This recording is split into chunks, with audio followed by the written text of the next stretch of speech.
Hello, this is BBC News. I'm Ben Bland. Our top stories. The United States releases what it says is video evidence of Iran's involvement in Thursday's attack on 2 tankers in the Gulf of Oman. Iran denies the claims. The World Health Organization has stopped short of declaring an international public health emergency over the Ebola outbreak in eastern Congo. Days of heavy rain across southern China leave dozens dead, with thousands, tens of thousands, forced from their homes. The Pope's message to big business on climate change. He tells executives that urgent action is needed to limit global warming.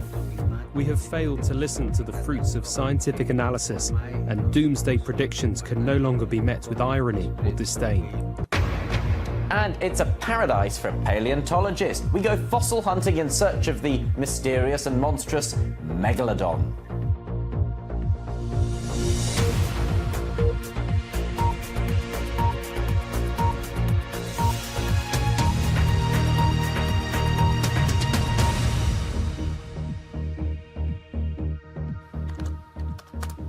Hello and welcome to BBC News. President Trump says he is convinced that Iran did carry out Thursday's attacks on 2 oil tankers in the Gulf of Oman. That view is being supported by the UK government. Earlier, the US military released a video which it said showed Iranian special forces removing an unexploded mine from one of the stricken ships. Tehran has strongly denied any involvement in the attacks. Here's our chief international correspondent, Lise Doucette. America builds its case. The US military says their video shows Iran's Islamic Revolutionary Guards removing a limpet mine from this stricken tanker. Their photos of the ship's hull points to what they say is probably that mine which didn't explode, and the damage from one which did. One of 2 attacks on oil tankers in the Gulf on Thursday, which rang the alarm about disruption of oil supplies and the danger of war in this volatile region. Others, including the UN, are calling for an investigation. But this morning, President Trump took to his favorite TV show to say Iran's to blame. Well, Iran did do it, and you know they did it because you saw the boat. I guess one of the mines didn't explode, and it's probably got essentially Iran written all over it. Tonight, Britain's Foreign Secretary backed him up. Jeremy Hunt now says responsibility almost certainly lies with Iran. Iran denies that. At this regional meeting, its president took aim at the United States. The US government has acted against all international laws in the last 2 years by adopting an aggressive policy, and it has posed a serious threat to regional and international stability. Whoever caused these explosions knows they're playing with fire.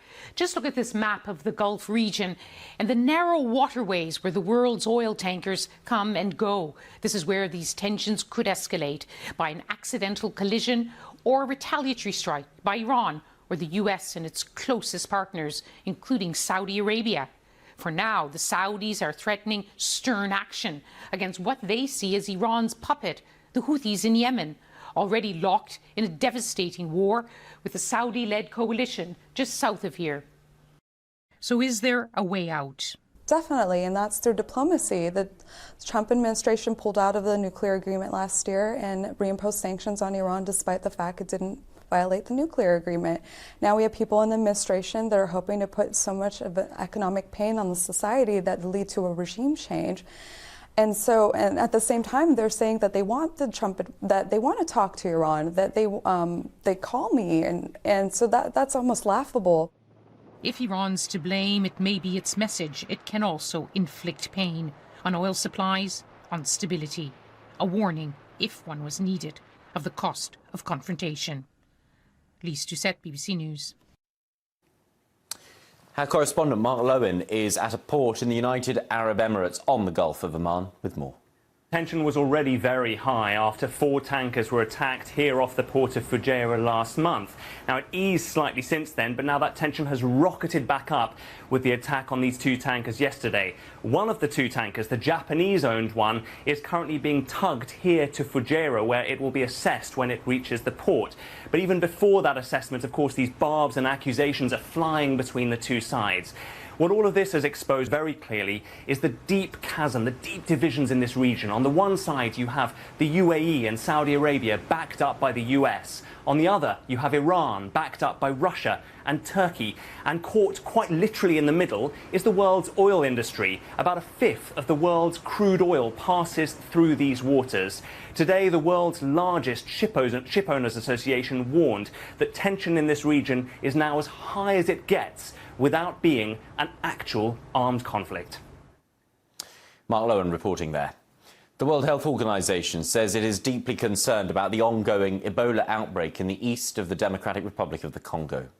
More than 1,400 people have died there since August, while cases have been detected over the border in Uganda this week. Our correspondent Anne Soy is on the Ugandan side of the border and sent this update from Kasese. Well, the people I've spoken to today here in Kasese are very confident that indeed Uganda can control an outbreak of Ebola. They went through a major test this week after the arrival of 6 family members from the Democratic Republic of Congo. 3 of them had Ebola, and they did not come in through an official border post. They came in through a back route, but somehow they were detected. One of the children was very ill. They went to hospital. I've been to that hospital today. The health workers there were ready. They have been training for this for months.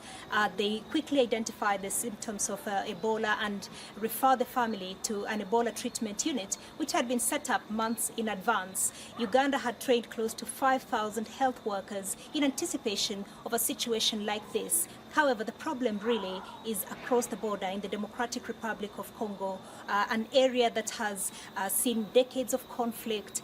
There are low literacy levels, and the community has been very hostile to the health workers. And they're saying that they still need more international support to bring the Ebola outbreak under control. That was Anne Soy reporting. Days of heavy rain and flooding in central and southern parts of China have killed dozens of people. Thousands more have been rescued and many more evacuated from their homes. Catherine Corelli has this report. This is the extraordinary moment when a landslide hit a road in China's southeastern province of Fujian. Rescue crews managed to free a man who was trapped underneath, but he died on the way to hospital. Days of relentless torrential rain have caused deadly floods, landslides, and mudslides across the country. Over 60 people have died. More than 4,000 people have been rescued from floodwaters. Over 20 provinces have been affected, with Guangdong province in the southeast hit particularly badly. Nearly 9,000 homes are thought to have been destroyed by the heavy rain. Millions of hectares of farmland have been damaged by the rain. In some cases, crop fields have been completely submerged underwater. The direct economic loss is estimated to be nearly $3 billion. During the summer, China routinely suffers from floods in the south. But the country's Meteorological Association said that rainfall in 2 of the affected provinces has hit record highs for June. Catherine Corelli, BBC News. Let me bring you some of the day's other main news now. And protests are taking place across Brazil as part of a general strike against pension reform plans. Striking workers have created roadblocks in several major cities while some public transport has been shut down. It's the first major strike since the far-right president Jair Bolsonaro took office in January. Chilean search and rescue teams trying to save 3 miners trapped below ground in the country's north. Firefighters say they know the 3 men are alive because they communicate by tapping on boxes. Local media say a giant rock has blocked the entrance to the mine. Protesters in Hong Kong say they will go out on the streets again this weekend if the government refuses to withdraw a controversial extradition bill. If it became law, it would allow people in the territory to be sent to China for trial. Hundreds of thousands of people were on the streets last weekend, and there were clashes with riot police on Wednesday in the worst unrest there for decades. Our correspondent Rupert Wingfield-Hayes has been talking to some of the protesters. Withdraw the bill, withdraw the bill. It is the chant that has echoed across Hong Kong this week. Evil police is another. This level of hostility is something new for Hong Kong. The activists are younger, more determined, and more prepared to use violence than their predecessors. This young man is one of them. He's asked us to hide his identity. We have already know that if we just sat there doing nothing, the government will not listen to us. Even that a few days ago, the 1 million people protest, the government still did not think that is a thing. So we believe that we need to use more violent or aggressive ways so that the government would listen to us. These tactics may be working. One senior government advisor today told me he still supports the bill, but the violence means it's time for compromise. So we maintain a different system, and we have a different and independent judiciary to deal with these things.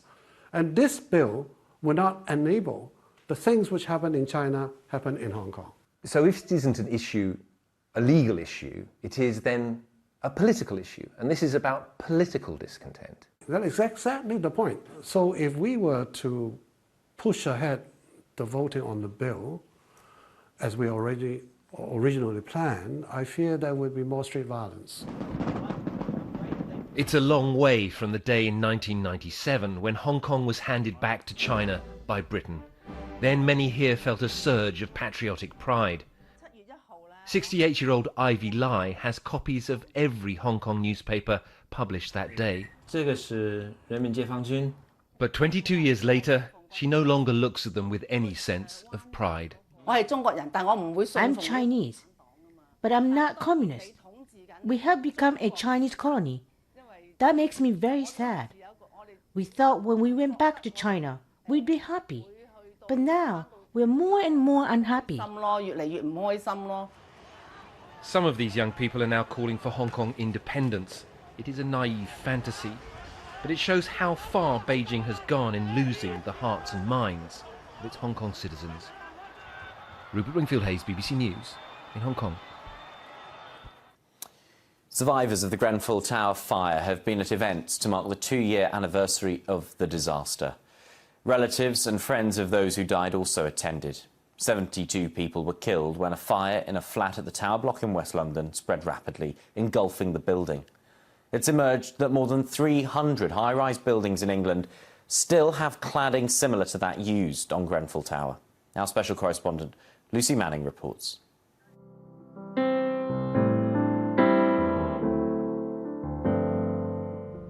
In the shadow of Grenfell, a community that fire ripped apart came together. Tonight, Grenfell marched silently. Appropriately, given they feel no one has been listening. The day had started as it finished with remembrance. I just lift my head up to the sky and say, help me to be strong. Oh, I just can't give up now. Zainab Chakir, Mianna Chakir. 72 names, many whole families. Bassam Chakir. Not too far from where I started from. The pain hasn't subsided, it's just lasted for longer, and the sense of injustice has grown. We don't want to wait for justice, I don't know, certain years. So as soon as possible we get the justice. 2 years on, no one held responsible, no one charged, no outcome to the delayed public inquiry. Marcio Gomez and his pregnant wife escaped that night, but his son, the youngest of the 72 victims, killed 2 months before he was due to be born. Lots of emotions, crying, anger, love, forgiveness, everything. And 2 years on, has enough changed? No, not nearly enough. A lot more needs to be done. People need to feel safe at home. The Grenfell families were promised everyone would be rehoused within 3 weeks. 2 years on, and 17 households still haven't found permanent homes. The country was promised every high-rise building would be made safe. 2 years on, 328 buildings are still with unsafe cladding, with tens of thousands of people still living in them. The families feel that not enough has been done 2 years on, that many people are still living in unsafe buildings. What's your response? Well, today is very much a day for reflection and all of those who've lost their lives, and I very much recognise the calls for more action, and that's what I think does need to happen. So I'm proud to be supporting this cookbook. Survivor Munira Mahmood has raised money with a Grenfell cookbook but can't find peace. It's 2 years on and no one is being charged yet. People are walking freely, sleeping nicely, and we're in nightmare yet. The families, we lost friends, we lost neighbours. They are dignified. They have refused to give up, but are still waiting. Lucy Manning, BBC News. Stay with us here on BBC News. Still to come. Earth's distant past on display. A new fossil hall at the Smithsonian National Museum of Natural History takes visitors into deep time.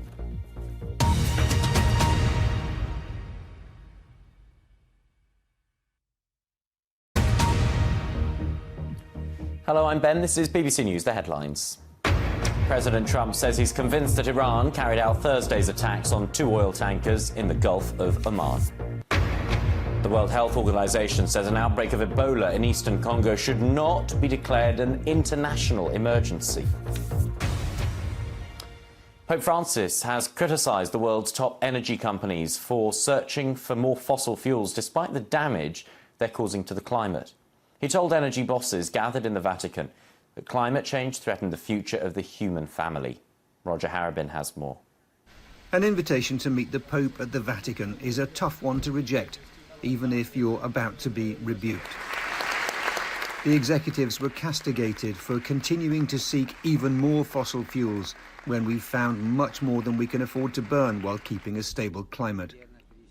Today's ecological crisis, and especially climate change, threatens the very future of the human family, and this is not an exaggeration.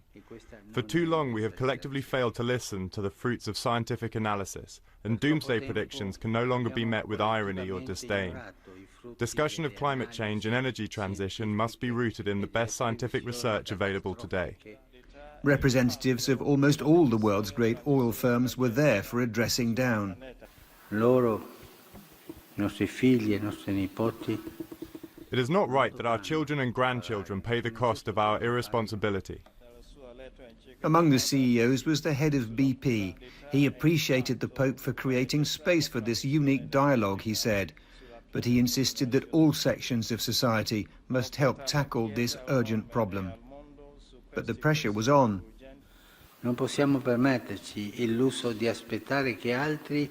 We do not have the luxury of waiting for others to step forward, or of prioritizing short-term economic benefits. The climate crisis requires action from us here and now, and the Church is fully committed to doing its part. The Pope posed afterwards with oil executives. Can his moral power succeed where politics has failed? Roger Harrabin, BBC News. Earlier this week, the Dutch teenager Noah Pothoven made headlines when she chose to die by voluntary euthanasia. BBC producer Bruno Bolpep went to meet one of the doctors involved. Nous injectons ce produit dans la veine du patient et en moins d'1 minute, il nous quitte, il s'endort et puis il décède. Sans aucune souffrance, il n'y a aucune douleur, il s'endort.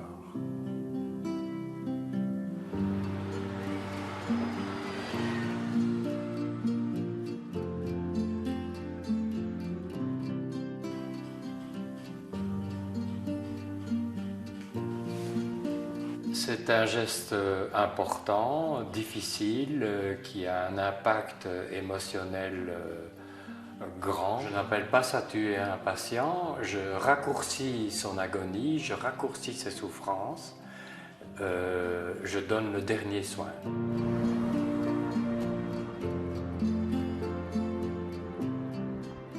Je viendrai vous dire bonjour, voir si vous n'avez pas changé d'avis pendant la nuit. Non, ça risque pas. Et puis on ira préparer les produits qui vont vous endormir. Voilà, c'est fini pour vous. Pas de problème. Vous ne pouvez pas imaginer le soulagement que j'ai eu la première fois que je suis venu à Bruxelles et que j'ai rencontré le docteur, de savoir que ça pouvait se faire. Ça m'a enlevé un poids que j'avais sur la poitrine qui a disparu. J'étais même transformé en me disant, ça y est, enfin, une issue.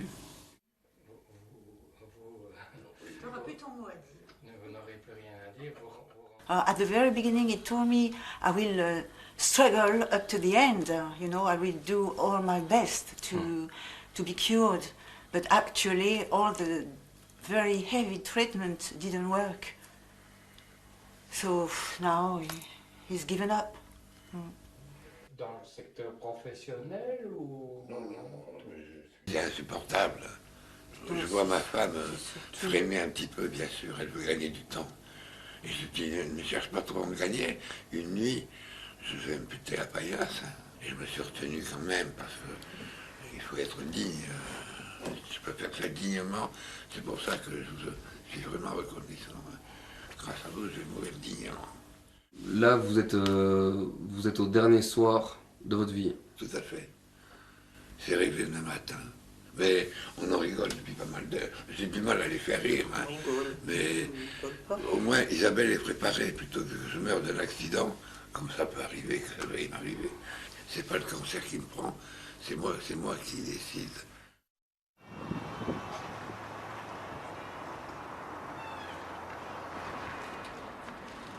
Voilà, Michel est parti avec beaucoup d'émotion, mais ça s'est très bien passé en douceur. Il n'a pas dormi une minute de toute la nuit, ça a été très long. Il nous a dit merci encore en partant. Les larmes de son épouse et de ses deux fils, c'est une image qui me reste pendant quelques jours. J'ai un peu le contre-coup là maintenant. You're watching BBC News. Now, where can you meet a T-Rex, a freeze-dried bison and the earliest forms of life on Earth? Jane O'Brien knows. This cliff is a cross-section of an ancient seabed, and you can see layers of fossil shells up there. 10 million years ago, this part of the Chesapeake Bay was under the ocean. You just find these exquisite fossils just sitting here. And for a paleontologist, this is about as close as it gets to paradise. But we're not interested in seashells. Kirk and I are looking for evidence of the megalodon. This is what we're looking for. This animal had a massive bite force. These big sharks were animals that ate whales. Using information gleaned from fossils, scientists have created a life-size model of what they think the megalodon looked like. And millions of years ago, it probably swam right here when the site of the National Museum of Natural History in Washington was part of the seabed. Its return is a bit of a homecoming. And there are other monsters waiting to be discovered in the museum's new fossil hall. The exhibits tell the story of our planet from the first signs of life, through mass extinctions, to the rise and fall of the dinosaurs, and our own age of humans.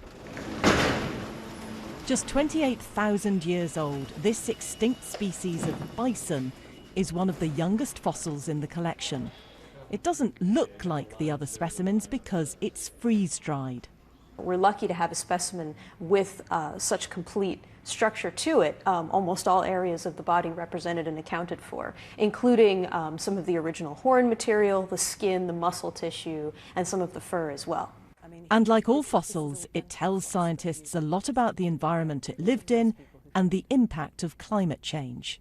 They were gradual changes that life essentially had time to make adjustments to. What we're seeing in the modern period of climate change is that this climate change is happening very quickly, but the geological record offers us the best evidence as to how life will be able to adapt or not.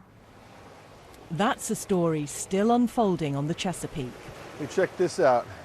There's you've got one? A little tiny one. There are lots of different kinds of sharks here, not just the big ones, but just for comparison. I'd rather meet that than that. Yeah, no, this is probably some little 5-foot-long shark that's no big deal. But is that the same age? Is that 10 million Same years? age, same sea, different shark. Jen O'Brien reporting there. I'm Ben Bland. This is BBC News. Thanks for watching.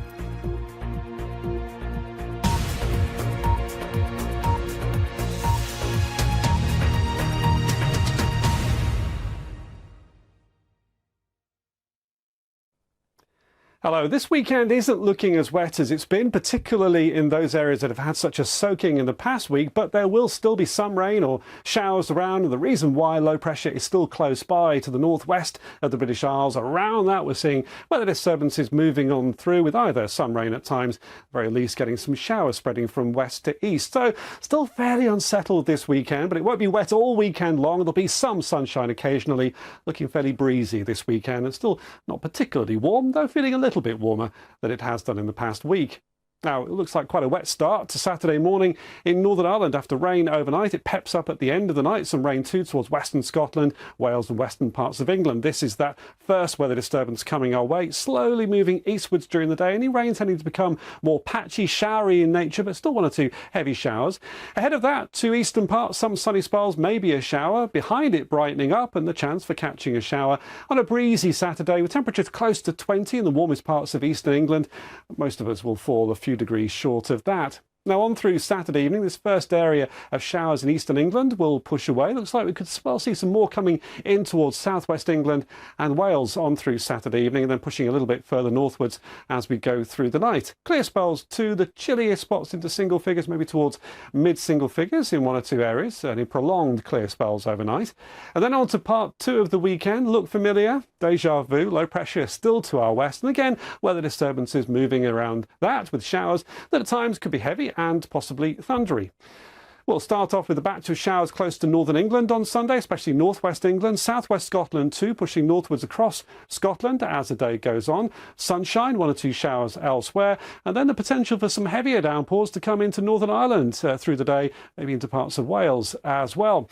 But yes, there'll still be some sunshine occasionally. Not everywhere will be wet, maybe not many showers at all towards East Anglia and the southeast of England, close to 20 in the warm spots. Looks like a similar picture on Monday. Showers Northern Ireland and Scotland, some heavy, an area of cloud, either patchy rain or a few showers affecting parts of England and Wales. Southeast of that, though, it could well be a little bit warmer into the low 20s, and for many it will start to feel a bit warmer Monday to Tuesday. Right now, Tuesday is looking mainly dry. So the story of next week's weather is something drier, a bit warmer for a time at the start of the week, and then it looks like it turns wetter again around midweek, and then it starts to turn cooler once again as well.